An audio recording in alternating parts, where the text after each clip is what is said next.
Dewa Perang Yesikai. Bab 1881. Baiklah, mandi dulu. Kamu pasti lelah setelah pulang larut malam. Istirahatlah setelah mandi. Kalau ada apa-apa, kita bisa mengurusnya besok, bujuk Chen Yuxin. Baiklah, aku juga lelah. Yesikai dengan santai meletakkan map itu di meja di sampingnya dan perlahan berdiri. Xiao Xin, aku di Amerika Selatan akhir-akhir ini, dan kau mengurus anak-anak sendirian. Sungguh berat bagimu, kata Yesikai lembut. Baiklah, berhentilah bicara terlalu banyak dan pergilah mandi. Bagus. Setelah Yesikai memasuki kamar mandi, Chen Yuxin duduk di meja, membuka map yang dibawa Yesikai, dan melihat isi di dalamnya. Xiao Xin, kemana kamu pergi tadi? Yesikai sedang berbaring di tempat tidur, bermain dengan ponselnya untuk menghabiskan waktu. Bukan apa-apa. Aku pergi menjenguk anak itu. Dia menangis dan rewel akhir-akhir ini. Pasti karena kamu tidak di rumah. Chen Yuxin mengeluh. Anak itu lahir belum lama ini. Logikanya, Yesikai seharusnya bersamanya, tetapi urusan di dunia bawah tanah memang mendesak, dan dia tidak punya pilihan. Mungkin Chen Yuxin akan menyalahkannya karena mengkhawatirkan urusan orang lain. Seburuk apapun proyek HST, itu bukan urusannya. Tapi Yesikai tidak berpikir begitu. Misalnya, kali ini, Doris menggunakan mutan untuk menghadapinya. Jika dia tidak menghadapinya, ancaman itu akan tetap ada. Terlebih lagi, dengan karakter Doris yang licik dan berbahaya, kemungkinan besar dia akan mengambil tindakan terhadap Yei. Begitu ya. Dulu, aku kurang menjagamu. Sekarang aku kembali. Tapi kau tidak berhenti, kan? Tanya Chen Yuxin tiba-tiba, nadanya berubah tajam. Bahkan setelah pulang, kau sama sekali tidak peduli padaku dan Xiao Ye. Kau hanya peduli pada penyelesaian kasus ini. Apa yang kau bicarakan? Bagaimana mungkin aku tidak memilikinya? Masalah ini sudah selesai. Aku sudah kembali sekarang. Tapi aku dengar dari Feng Ling kalau kamu sengaja menunda kepulanganmu selama beberapa hari. Jadi begitulah yang terjadi. Yesikai tiba-tiba menyadari bahwa Feng Ling lah yang sedang bercerita, dan sekarang Chen Yuxin salah paham, jadi tentu saja dia harus menjelaskannya. Kemudian, aku pergi ke Sekte Gu lagi, dan aku melihat cacing Gu yang sangat menakutkan dengan mata kepalaku sendiri. Tapi masalah ini sangat penting, jadi aku harus menemukan Wu Yan untuk menyelesaikannya, Yesikai menjelaskan dengan cepat. Kau pergi menemui Wu Yan lagi. Apa katanya? Tanya Chen Yuxin bersemangat. Mendengar itu, Yesikai tak kuasa menahan diri untuk tidak terkejut. Apa kau peduli dengan apa yang dia katakan? Tanya Yesikai penasaran. Dia tidak begitu mengerti. Chen Yuxin tadi sangat menentang hal ini, tetapi ketika dia menyebutkan akan pergi ke Sekte Gu, dia tiba-tiba menjadi bersemangat. Yah, tentu saja, makhluk kotor seperti cacing Gu sangat berbahaya. Kamu seharusnya baik-baik saja. Tentu saja tidak apa-apa, kalau tidak, orang yang berbaring di sebelahmu pasti hantu, canda Yesikai. Berbicara tentang topik ini, ia tentu teringat Gu racun merah lagi. Ini adalah petunjuk penting, tetapi sayangnya, petunjuk itu hilang. Xiao Xin, apakah kamu tahu tentang racun merah? Aku tidak tahu. Benar-benar. Hanya sekte seperti Gu Zong yang akan menggunakan hal-hal kotor seperti itu. Keluarga Chen saya adalah keluarga Yanjing, jadi tentu saja kami tidak akan tahu tentang itu, balas Chen Yuxin. Baiklah kalau begitu. Yesikai tidak terkejut. Lagi pula, Wu Yan pernah berkata bahwa Gu merah beracun ini langka di dunia. Bahkan Sekte Gu pun tidak punya stoknya. Dia tidak tahu di mana menemukannya. Lalu apakah kamu kenal seseorang yang memilikinya? Tidak tahu. Hari berikutnya. Xiao Xin, apa yang kamu lakukan? Yesikai hendak keluar ketika dia dihentikan oleh Chen Yuxin. Kenapa, kau begitu cepat melupakan janjimu tadi malam? Mata Chen Yuxin penuh kebencian. Kau berjanji akan tinggal di rumah selama beberapa hari ke depan dan menemani Xiao Ye dan aku. Baiklah. Baiklah kalau begitu. Yesikai sedikit ragu, tetapi akhirnya memilih untuk tetap tinggal. Lagi pula, dia baru saja pulang dan harus pergi pagi-pagi keesokan harinya, yang agak tidak masuk akal. Meskipun ia tinggal di rumah, hal itu tidak menunda penyelidikannya. Kembali ke ruang kerja, ia mengeluarkan dokumen itu lagi dan mengambil informasi di dalamnya. Banyak sekali pabriknya. Yesikai memeriksa dengan saksama. Ia juga meminta Wom untuk menyelidiki konsumsi listrik pabrik-pabrik di luar negeri. Tentu saja, ini membutuhkan bakatnya sebagai peretas. Tidak sulit untuk menyaringnya terlebih dahulu. Lagi pula, proyek HST adalah penelitian rahasia, dan peralatan di dalamnya jelas berbeda dengan yang ada di pabrik lain. Dengan sedikit penyelidikan, hal itu dapat diidentifikasi. Namun, beban kerjanya terlalu besar. Jika ia ingin menyelesaikan pemeriksaan sendirian, itu pasti tidak akan cukup. Xiao Kai, aku memintamu untuk tinggal di rumah bersama kami, tapi bukan berarti kau harus terus-terusan di ruang belajar, keluh Chen Yuxin. Maaf, aku mengabaikanmu. Ye Shikai menggaruk kepalanya, merasa sangat bersalah. Sebenarnya, ini bukan hal yang perlu kamu khawatirkan. Biro Keamanan Nasional punya banyak sekali orang. Bukankah mereka bisa menyelidiki jauh lebih cepat daripada kamu? Xiao Xin, Ye Shikai mempersilakan Chen Yuxin duduk, dengan ekspresi ragu di wajahnya. Ada apa? Aku punya rahasia yang ingin kukatakan padamu. Setelah ragu-ragu cukup lama, Ye Shikai memutuskan untuk memberitahu Chen Yuxin tentang mutan-mutan itu.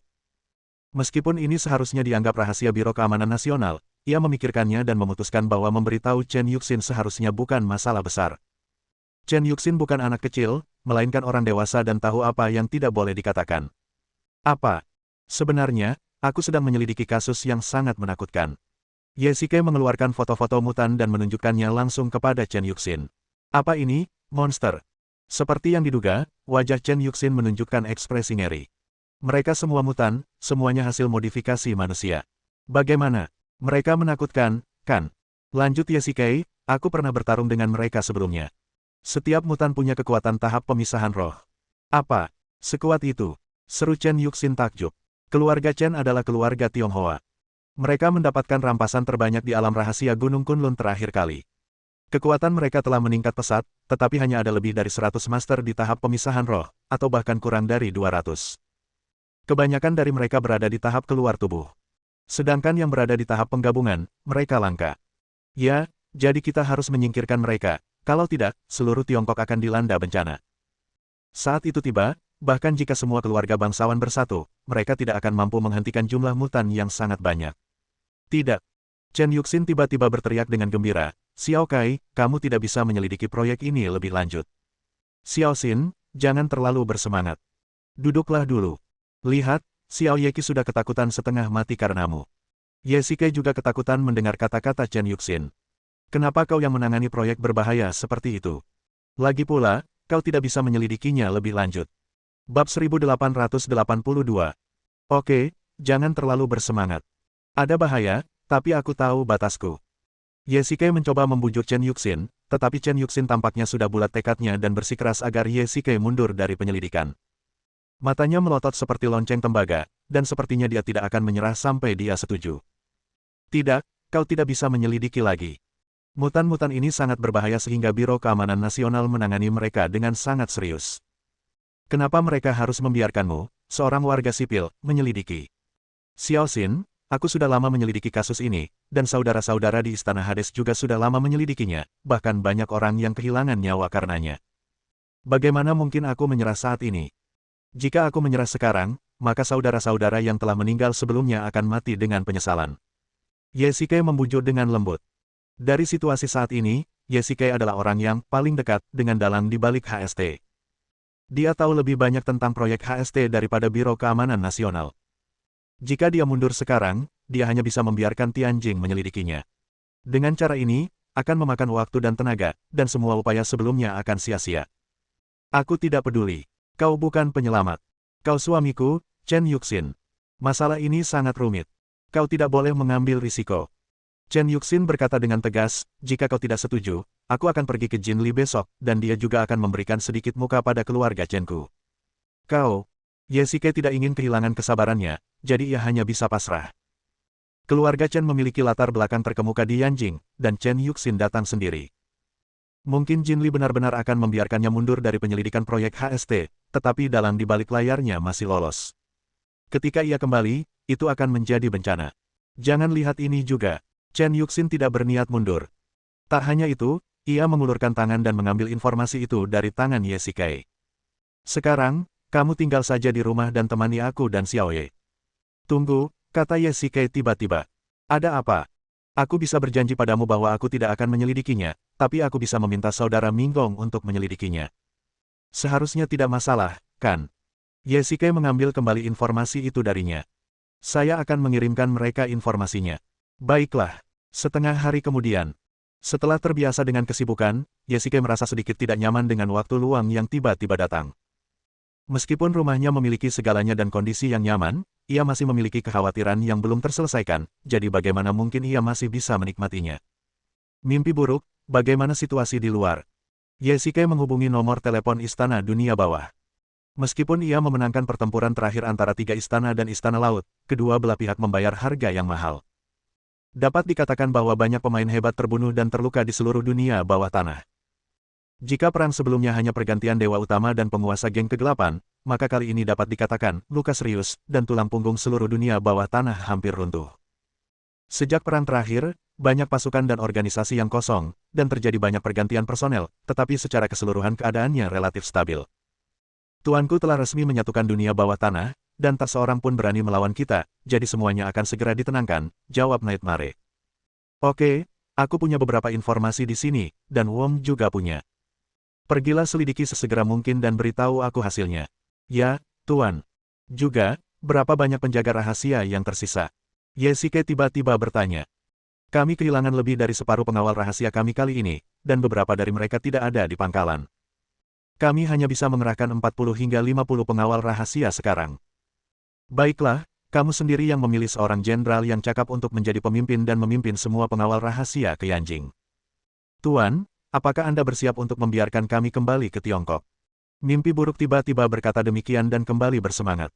Sudah beberapa bulan sejak pasukan Istana Dunia Bawah mundur dari Yanjing. Mimpi buruk selalu menyarankan kepada Ye Shike agar mereka kembali ke Yanjing ketika waktunya tepat. Tidak. Kau tidak perlu datang. Teruslah pimpin situasi di markas secara keseluruhan. Kau hanya perlu memindahkan penjaga rahasia dan mendengarkan perintahku, perintah Ye Shike. Baik, Tuan. Saya akan segera menyiapkannya dan mereka akan tiba di sini besok pagi. Bagus. Memindahkan penjaga rahasia kembali ke Yanjing adalah keputusan yang Ye Shike buat setelah pertimbangan matang. Sejak pasukan Yanjing mundur dari Yanjing, Ye Shike hanya bisa menemui Luo Shiki jika ada urusan. Terkadang, Ye Shike tidak ingin mengganggunya, jadi ia hanya bisa bertindak sendiri. Setelah menjadi Pluto selama bertahun-tahun, sungguh sulit beradaptasi dengan kenyataan bahwa tiba-tiba tidak ada yang bisa dipindahkan ke Yanjing. Tentu saja, Ziyun dan Wom tetap tinggal di Yanjing, tetapi keduanya bukan petarung. Paling banter, hanya Ziyun yang akan tiba-tiba menyerang dengan racun. Jika mereka menghadapi bahaya nyata, merekalah yang akan menjadi yang pertama mendapat masalah. Oleh karena itu, perlu menempatkan beberapa penjaga rahasia di Yanjing. Chen Yuxin bersikeras agar Ye Shike tinggal di rumah, dan dia setuju, tetapi dia membutuhkan seseorang di luar untuk melaksanakan perintahnya. Ye Shike tiba-tiba teringat bahwa ia sudah lama tidak mengunjungi Luo Shiki. Ia mendengar bahwa pengaruh Luo Shiki telah meluas hingga ke kota Zongyuan, dan Ye Shike harus pergi dan memberi selamat kepadanya. Grup Rockwell. Hei, kok kamu masih sempat ke rumahku, Ye, orang sibuk. Setelah beberapa hari tidak bertemu, Luo Shiki tetap terlihat menawan dan provokatif. Bagaimana kabarmu akhir-akhir ini? Luo Shiki berjalan ke arah Ye Shike dengan sadar, meletakkan tangannya di bahu Ye Shike dan meremasnya dengan lembut. Aku hampir kehilangan nyawaku. Ye Shike mendesah. Apa itu berlebihan? Kau begitu kuat, tapi nyawamu dalam bahaya. Luo Shiki berpura-pura terkejut. Aku manusia, bukan dewa. Karena aku manusia, tentu saja nyawaku akan terancam. Ye Shike memikirkannya dan memutuskan untuk tidak menceritakan pengalamannya di Amerika Selatan. Lagi pula, Luo Shiki telah melihat banyak gangster, tetapi mutan berada di luar pemahamannya.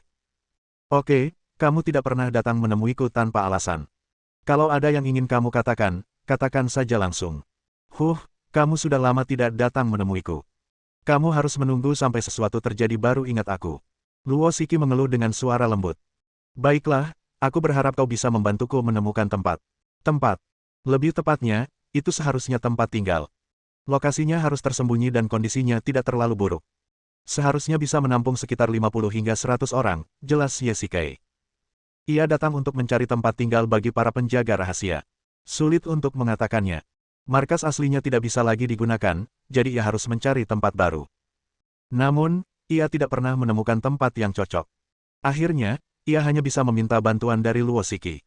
Grup Luo miliknya memiliki proyek properti, jadi seharusnya tidak sulit untuk menemukan tempat sebagai perkemahan.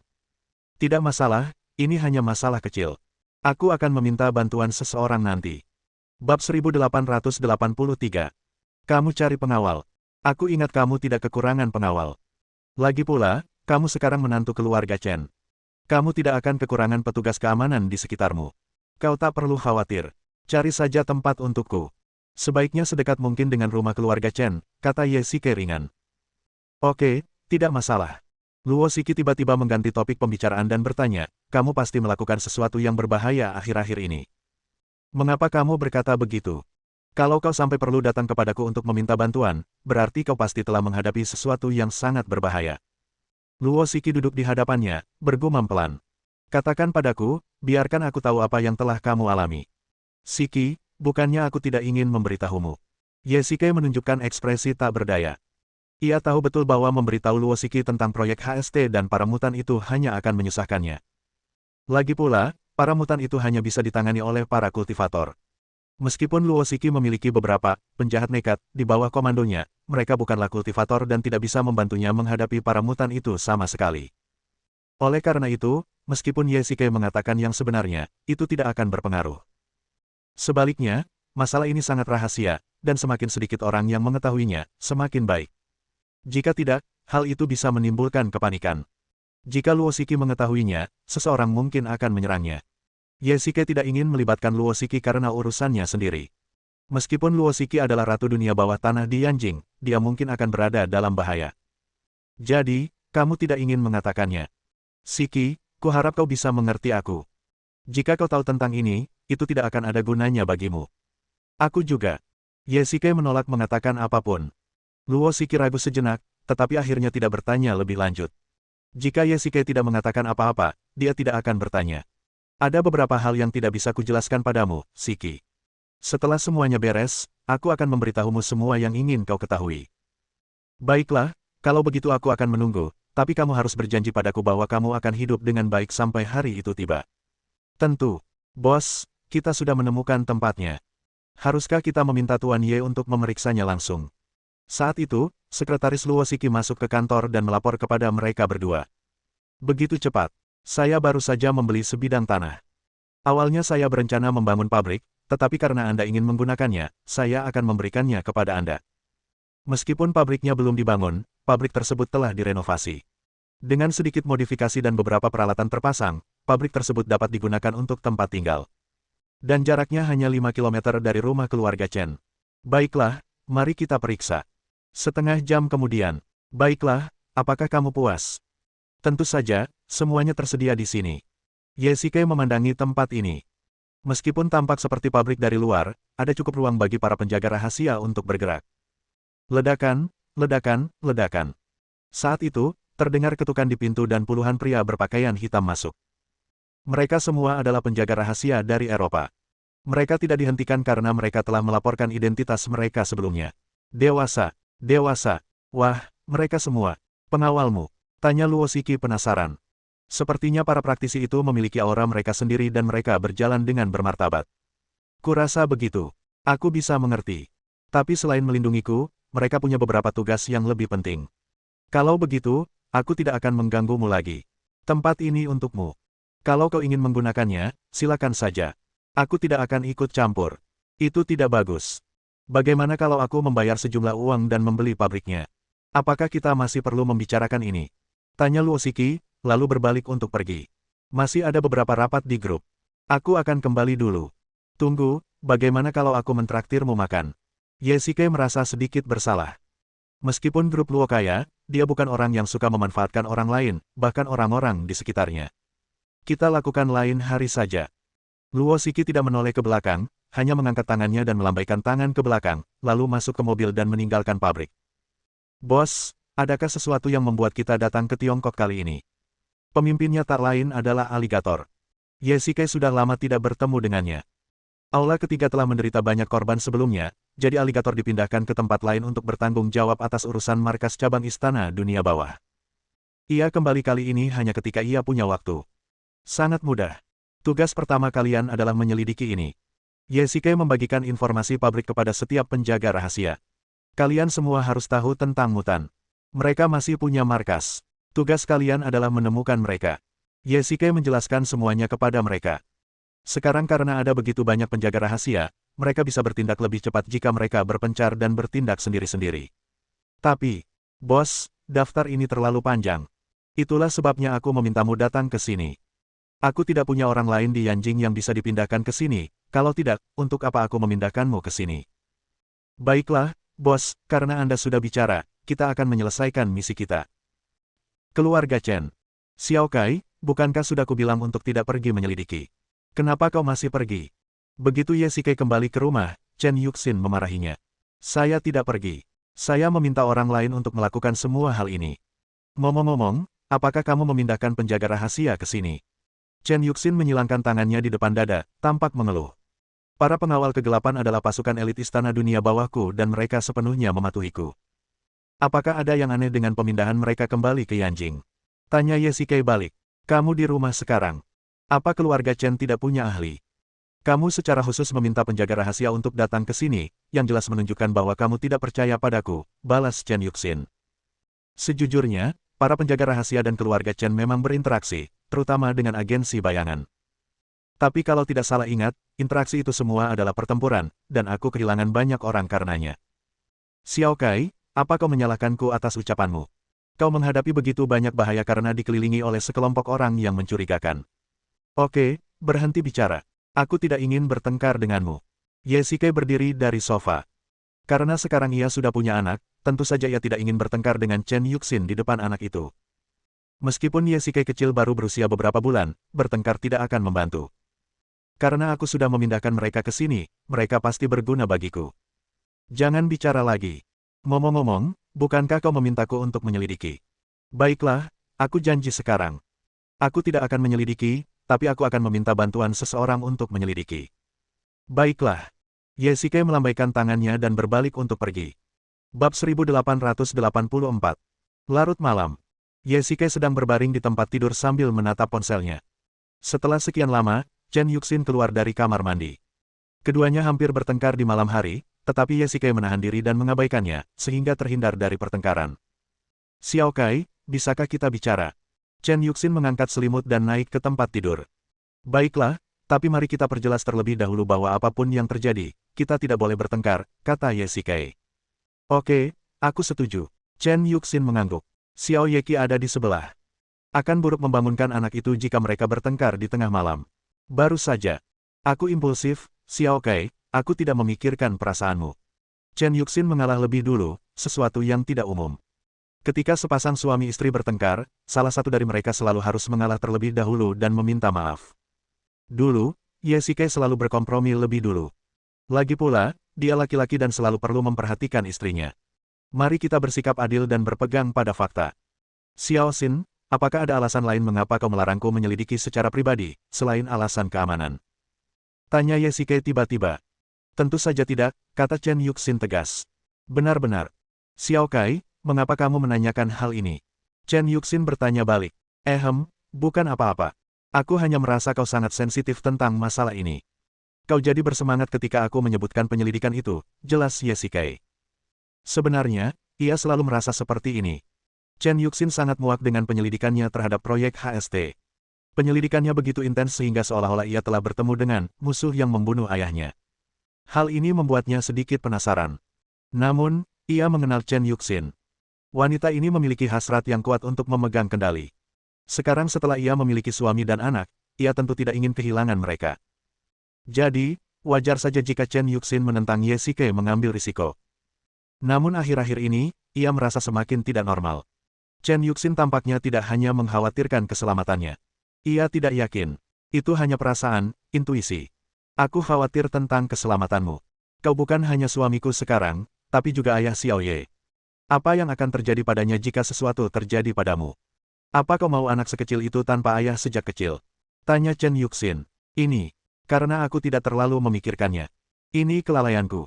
Ye Shikai juga menyalahkan dirinya sendiri atas hal ini, atau lebih tepatnya, ini adalah manifestasi dari kurangnya tanggung jawab. Ini adalah kesalahan Ye Shikai dan dia tidak akan melarikan diri. Jadi sekarang aku biarkan penjaga rahasia menyelidikinya untukku, jadi kamu selalu bisa tenang, jelas Ye Shikai. Xiao Kai, berjanjilah padaku bahwa kamu tidak akan terlibat dalam kasus ini, oke? Aku sudah berjanji padamu bahwa aku tidak akan menyelidikinya sendiri. Aku akan membiarkan para penjaga rahasia yang melakukannya. Kenapa kau masih keberatan? Ye Shikai sedikit bingung. Dia sudah berkompromi, jadi mengapa Chen Yuxin masih bersikeras? Kau meminta pengawal rahasia untuk menyelidiki, tapi bukan berarti kau harus pergi begitu saja. Organisasi di balik layar pasti akan membalas dendam padamu. Aku kepala keluarga Chen, jadi aku tidak takut, tapi aku takut Xiao Ye akan terlibat. Xiao Xin, Karena kau juga tahu bahwa organisasi di balik layar itu seperti harimau, kenapa kau ingin membesarkannya? Lagi pula, aku sudah menghancurkan beberapa markas mereka. Bahkan jika aku melepaskannya sekarang, apa mungkin mereka bisa bertemu dan menertawakan dendam mereka? Mereka tetap akan memilih untuk membalas dendam, jadi satu-satunya cara adalah menghancurkan mereka sepenuhnya. Tidak, asal kau melepaskannya sekarang, mereka tidak akan datang memprovokasi kita, kata Chen Yuxin penuh semangat, dan tangannya tanpa sadar menggenggam lengan Ye Shikai. Ada apa denganmu? Ye Shikai melepaskan diri. Dia tidak begitu mengerti mengapa Chen Yuxin menjadi seperti ini hari ini. Oke, sudah malam, ayo kita istirahat dulu. Kalau ada apa-apa, kita bisa bicarakan besok. Baiklah. Selama beberapa hari, Ye Shikai mengabaikan urusan dunia bawah tanah. Ia tinggal di rumah, menemani Chen Yuxin dan Xiao Yexi. Namun, ia juga menerima informasi dari para penjaga rahasia. Namun hari ini, dia menerima kabar buruk. Tianjing sudah mati. Ya, itu kematian yang sesungguhnya, jenis kematian di mana kehidupan menghilang. Tianjing adalah ketua tim Biro Keamanan Nasional. Berita kematiannya dengan cepat menyebar ke seluruh biro. Ye Shikai juga menerima kabar tersebut. Pagi ini, jasad Tianjing ditemukan di gang belakang sebuah bar. Luka fatalnya adalah luka di dadanya, tempat pisau menusuk jantungnya. Xiao Kai, kenapa kamu begitu bersemangat? Tanya Chen Yuxin penasaran. Ye Shikai buru-buru berganti pakaian dan bergegas keluar. Sesuatu yang besar telah terjadi. Tianjing dari Biro Keamanan Nasional telah meninggal. Apa? Bagaimana ini bisa terjadi? Chen Yuxin juga cukup terkejut ketika mendengar berita itu. Dia kenal Tianjing. Dia cukup terampil. Siapa gerangan yang bisa membunuhnya? Masalah ini terlalu serius. Aku harus pergi ke Biro Keamanan Nasional sekarang juga. Xiao Xin, tolong jangan hentikan aku, kata Ye Shikai cemas. Meskipun Chen Yuxin tidak ingin Ye Shikai ikut campur, saat ini, ia bisa melihat emosi Ye Shikai dan tentu saja tidak menghentikannya. Badan Keamanan Nasional. Direktur Jin, apa yang terjadi? Ye Shikai merasakan suasana muram begitu ia masuk. Wajah Jin Li tampak serius, sedikit pucat, dan sedikit pucat. Shen Wu dan Feng Huang sudah menangis terseduh-seduh. Jing Xie juga tampak sedih. Ia duduk di sudut, menghisap sebatang rokok demi sebatang. Tianjing dibunuh. Setelah sekian lama, Jin Li akhirnya berkata demikian. Tianjing adalah bawahannya yang paling cakap, dan ia mati begitu saja. Pembunuhnya masih bebas. Ia jelas tak bisa menoleransi hal itu. Bukan hanya dirinya, tetapi semua orang di Biro Keamanan Nasional merasakan hal yang sama. Bahkan Ye Shikai pun merasa getir. Meskipun Tianjing pernah memanfaatkannya sebelumnya, ia adalah orang yang teliti dan tidak egois, dan ia bukan pengecut. Berkat dirinya lah Biro Keamanan Nasional mampu memecahkan banyak kasus aneh. Direktur Jin, apa yang terjadi? Kenapa? Kenapa dia tiba-tiba dibunuh? Pikiran Ye Shikai dipenuhi tanda tanya. Sebenarnya, bukan hanya dia, bahkan Jin Li pun tidak tahu apa yang sedang terjadi. Tianjing meninggal di gang belakang sebuah bar. Bagaimana ini bisa terjadi? Menurut pemahaman Ye Shikai, Tianjing biasanya tidak pergi ke bar, jadi bagaimana mungkin jasadnya muncul di sini? Aku tidak tahu sekarang.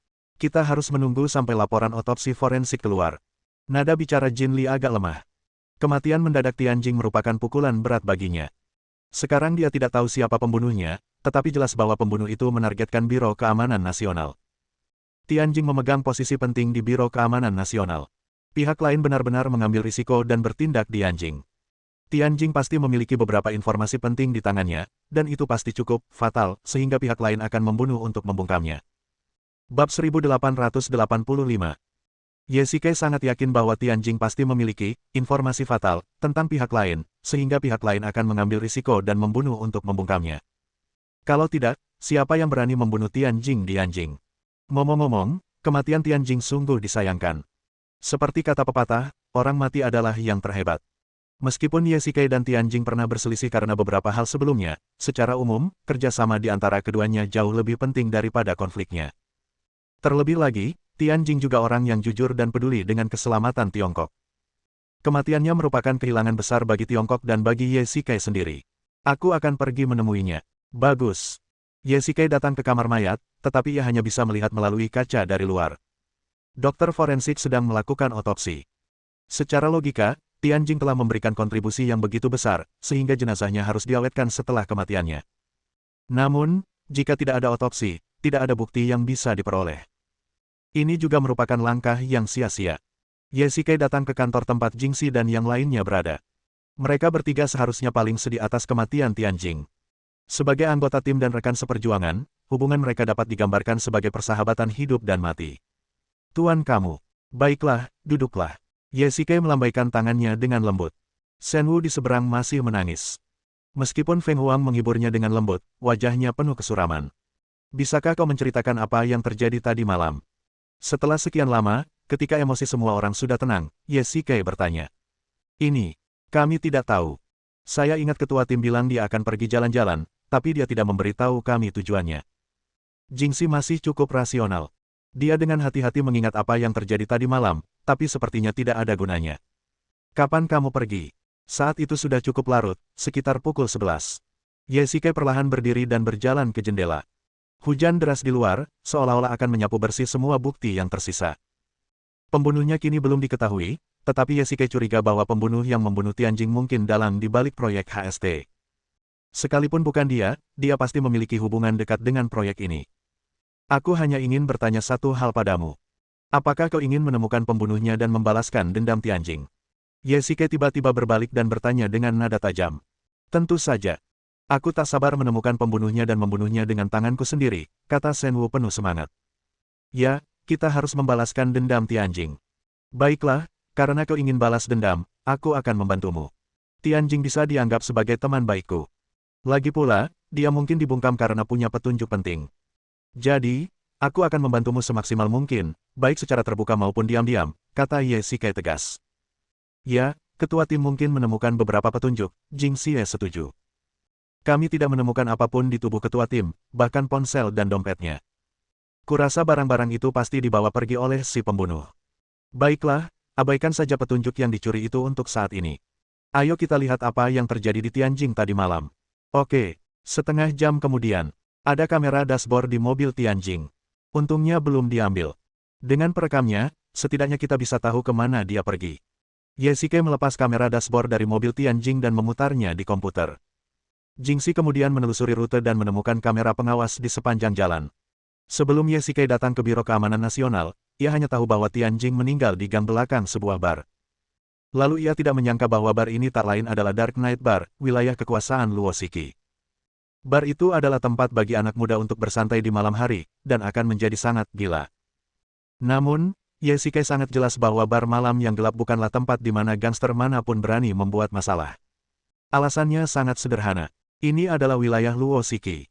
Siapa dia? Dia adalah ratu dunia bawah tanah di Yanjing. Siapa yang berani bertindak liar di wilayahnya? Ada juga banyak penjaga keamanan dan kamera di dalam dan di luar bar. Dapat dikatakan bahwa ini bukan hanya bar terbesar dan paling mengesankan di Yanjing, tetapi juga bar paling aman di Yanjing. Tetapi mengapa Tianjing dibunuh di sini? Selain itu, mengapa Tianjing, orang yang tidak pernah pergi ke bar, tiba-tiba pergi ke sana? Tianjing tidak pernah pergi ke bar di hari biasa, apalagi jam 11 malam. Ada yang tahu apa yang dia lakukan di sana? Tanya Ye Shikai balik. Entahlah, dia tidak memberitahu siapapun. Jingxi menggelengkan kepalanya. Mobil Tianjing melaju sangat kencang, kata Ye Shikai ringan sambil melihat rekaman CCTV. Petunjuk apapun bisa digunakan untuk mengetahui suasana hati Tianjing saat itu. Meskipun ia tidak bisa melihat ke dalam melalui jendela mobil, dari kecepatan mobil saja, ia bisa menyimpulkan bahwa Tianjing pasti sangat cemas saat itu. Jadi, kalau dipikir-pikir, Tianjing pasti sedang menghadapi sesuatu yang sangat mendesak saat itu, dan kemungkinan besar ia mendapat petunjuk tentang proyek HST, tetapi Ye Shikai tidak mengerti mengapa Tianjing pergi ke Dark Knight Bar. Petunjuk penting. Apakah ia harus mengatakannya di bar? Jingxi, lanjutkan penyelidikan dan tanyakan apakah ada yang tahu kenapa Tianjing keluar tadi malam. Setelah bertanya kepada orang-orang di agensi, tanyakan kepada penjaga. Singkatnya, tanyakan kepada semua orang. Phoenix, terus awasi proyek HST. Aku sudah bicara dengan Tianjing sebelumnya. Pangkalan lainnya kemungkinan besar adalah pabrik-pabrik yang mengonsumsi listrik dalam jumlah besar. Shen Wu, pergi dan desak dokter forensik untuk menyelesaikan otopsi sesegera mungkin, lalu pergi ke tim investigasi untuk mensimulasikan apa yang terjadi ketika Tianjing terbunuh. Bagus. Bagus. Tuan Ye, Anda mau pergi kemana? Aku sendiri yang akan pergi ke Dark Knight Bar. Karena Tianjing pernah ke sana, kurasa dia pasti punya alasan. Kurasa aku bisa menemukan petunjuk. Dalam perjalanan ke bar, Ye Shikai menghubungi nomor telepon seseorang. Shiki, ada apa? Suara lembut terdengar dari ujung telepon. Apakah kamu tahu apa yang terjadi tadi malam? Yesike bertanya langsung ke intinya. Maafkan aku atas kejadian semalam. Maafkan aku, orang yang sibuk, karena tidak tahu. Sebaiknya kau ceritakan saja langsung padaku. Seorang pria meninggal di gang belakang bar malam gelapmu sekitar pukul 11 tadi malam. Itu Tianjing dari Biro Keamanan Nasional, kau tahu itu. Nada bicara Yesike tiba-tiba berubah serius. Meskipun Tianjing meninggal di bar malam gelap, ia yakin itu tidak ada hubungannya dengan Luo Shiki. Lagi pula, Luo Shiki tidak punya motif seperti itu dan tidak akan melakukan hal yang berisiko dan bodoh seperti itu. Anak buahku melaporkan kejadian ini kepadaku, tapi aku tak menyangka yang meninggal adalah dia. Luo Shiki pun menyadari keseriusan masalah ini. Baiklah, kalau kamu ada waktu, datanglah ke bar sekarang juga. Aku sedang dalam perjalanan ke sana. Ada yang ingin kutanyakan padamu. Bersambung.